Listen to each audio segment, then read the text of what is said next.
But one way to test their knowledge is to use logic.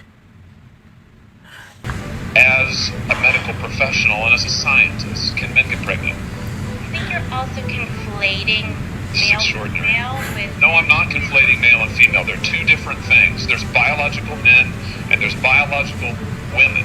And I want to know, can men get pregnant? What you were talking about is biological... You're not going to answer my question. Biological males. This isn't hard, doctor. Can men get pregnant? Yes or no? I would be more than happy to have a conversation with you that is not coming from a place of trying to be polarized and push I'm not trying to be polarizing. I'm trying to ask. I think it is extraordinary that we are here in a hearing about science and about women. And for the record, it's women who get pregnant. So let's just test that proposition. Can men get pregnant? I take care of people with... Alright guys, I guess you have watched this video to the end. And I just want to add something. You know, once in a while, you will find people that claim or pretend to know everything or to know something about something. But one way to test their knowledge is to use logic. And so logic gives us the ability to test people's knowledge in what they claim to know so well.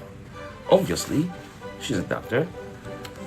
She studied anatomy, she studied biology, she knows pretty well.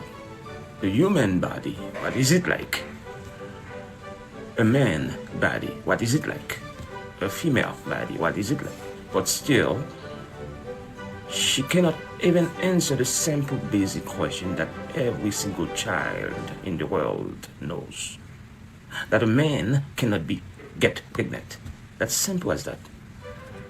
It's not about opinion, it's about science, as she claimed to represent. And I want to applaud Senator Josh for conducting this debate, if we can call it a debate actually, but at least for pushing the question till the end to reveal the nonsense of such opinions. That's commendable. I applaud that.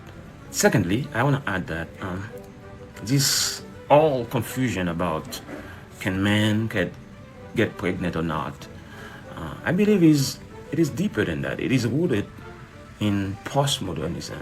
As you know, postmodernism is a philosophical or cultural movement that, dismiss the universal truth, or what we call the objective truth. And now, if there is no objective truth, anything can become a matter of subjectivity. You understand? If there is no objective right, if there is no objective wrong, anything can become right or wrong. It's that simple. If there is no ontological definition for a man, if there is no ontological definition for a woman, well, man can become woman and woman can become man. Pretty simple. And this is exactly where we are at right now. Society somehow agrees that what is true for you is not true for me. But again, there's no such thing. What is true for you is not true for me, because truth in itself is an objective reality. I understand your opinion might not be my opinion. We might have different opinions about this, for example. You see that? It's not rare to find someone that comes and says, this is not a book, this is a car. That's his opinion. We agree on that.